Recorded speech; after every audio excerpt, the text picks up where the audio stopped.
6 cara mengatur emosi agar menjadi pribadi yang lebih kuat. Banyak hal dalam hidup yang akan berkaitan dengan perasaan atau emosional yang sedang dirasakan. Bahkan, keputusan penting dalam hidup pun dapat dipengaruhi oleh keadaan emosional kita. Oleh karenanya penting untuk mengetahui cara-cara mengontrol sebuah perasaan atau emosi. Berikut 6 cara mengatur emosi agar menjadi pribadi yang lebih kuat. Nomor 1. Meningkatkan kesadaran. Tips pertama untuk mengatur emosi yang dirasakan adalah meningkatkan kesadaran. Hidup di era sekarang penuh dengan banyak tantangan, banyak gangguan atau distraksi dari luar diri.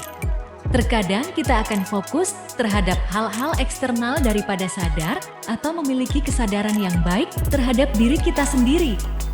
Manusia tidak akan menemukan perasaan yang sebenar-benarnya dirasakan ketika melihat dunia luar, melainkan harus menyelami diri sendiri, apa yang sedang terjadi, dan pikirkan benar-benar harus dalam sadar kita.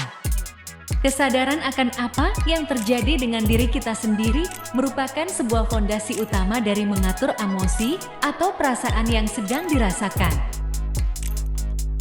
Nomor 2. Mengidentifikasi emosi yang dirasakan. Kemampuan kedua yang harus dimiliki untuk mengatur emosi ialah dengan mengidentifikasi perasaan yang sedang dirasakan. Ketika memahami apa yang sedang dirasakan, mulailah dengan memberi label atau identifikasi perasaan tersebut. Untuk memiliki kemampuan ini, dibutuhkan kesabaran dan tahap-tahap yang harus dilewati. Beberapa tahap yang dilewati sebelum identifikasi emosi adalah sensasi apa yang dirasakan, kemudian mengingat kembali apakah pernah merasakan hal seperti ini sebelumnya. Kemudian setelah itu dapat dimulai untuk labeling emosi yang dirasakan. Cobalah untuk mengidentifikasi perasaan lebih detail. Seperti contoh, bukan hanya sekedar perasaan senang, tetapi apakah itu memuaskan, menenangkan, atau emosi detail lainnya. Nomor 3. Menerima dan memvalidasi emosi. Tips ketiga untuk mengatur emosi yang dirasakan adalah menerima dan memvalidasi perasaan yang sedang dirasakan. Ketika mungkin saat kecil pernah ada suatu ketika saat sedang menampilkan sebuah emosi, ternyata respons di sekitar menganggap bahwa itu berlebihan. Padahal, perasaan nyatanya harus diterima dan divalidasi. Pembelajaran ini sangat penting dimulai sejak kecil. Saat sedang merasakan sebuah emosi, sebisa mungkin jangan ada perasaan denial, terima apa yang sedang dirasakan, validasi perasaan tersebut. Ketika sudah menerima emosi tersebut, langkah-langkah lain untuk mengatur emosi akan lebih mudah. Tanpa adanya sebuah penerimaan, perasaan atau emosional tadi akan terpendam dan dapat muncul sewaktu-waktu. Nomor 4. Pahami cerita dari emosi yang sedang dirasakan. Ketika sudah memiliki self-awareness, kemudian labeling emosi dan menerima perasaan tersebut, langkah selanjutnya adalah pahami cerita dari emosi yang sedang dirasakan. Terkadang, emosi yang ada pada masa lalu akan kembali muncul karena adanya kejadian atau peristiwa yang sedang dialami. Maka dari itu, perlu memahami kenapa perasaan tersebut muncul. Apakah emosi atau perasaan itu muncul karena emosi yang belum selesai di masa lalu? Ataukah memang ada sebuah kejadian di masa sekarang yang menjadikan emosi itu timbul? Dengan memahami cerita di balik perasaan, akan mempermudah untuk mengatur emosi tersebut. Nomor 5. Dalami perasaan atau emosi yang dirasakan. Langkah berikutnya untuk mengatur perasaan yang sedang dirasakan adalah duduk bersama dengan emosi tersebut. Bayangkan diri kita duduk di bangku bersama dengan emosi-emosi yang sedang dirasakan. Jangan terburu-buru beranjak dari bangku tersebut sebelum memahami dan mendalami emosi yang sedang dirasakan.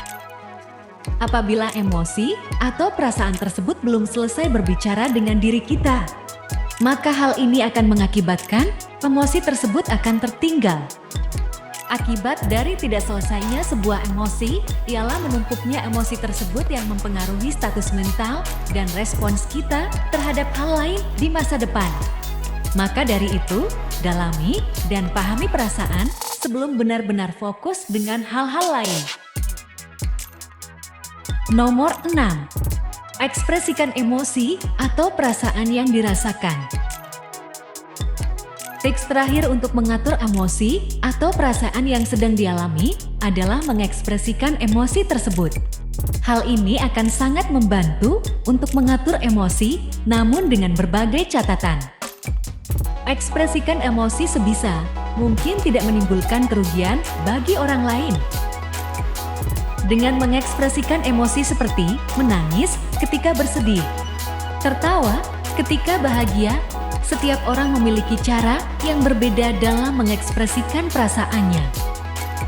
Semakin kita memahami diri dan emosi yang kita punya, maka akan semakin baik kita mengekspresikan emosi atau perasaan kita kepada orang lain.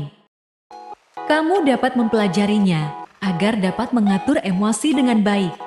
Kita tidak bisa mungkiri banyak hal di luar diri kita yang akan mempengaruhi emosi yang kita rasakan.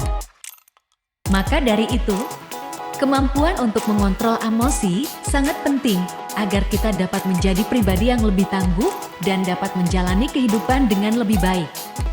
Jadi, bagaimana menurutmu? Apakah ada sesuatu yang kita lewatkan? Beritahu kami di kolom komentar di bawah. Jika kamu menikmati video ini, berikan jempolnya up dan bagikan dengan teman-temanmu. Jadi kami bisa terus membuat lebih banyak video seperti ini. Jangan lupa tekan tombol subscribe dan tombol loncengnya. Dan pastikan untuk melihat video kami yang lain. Terima kasih telah menonton.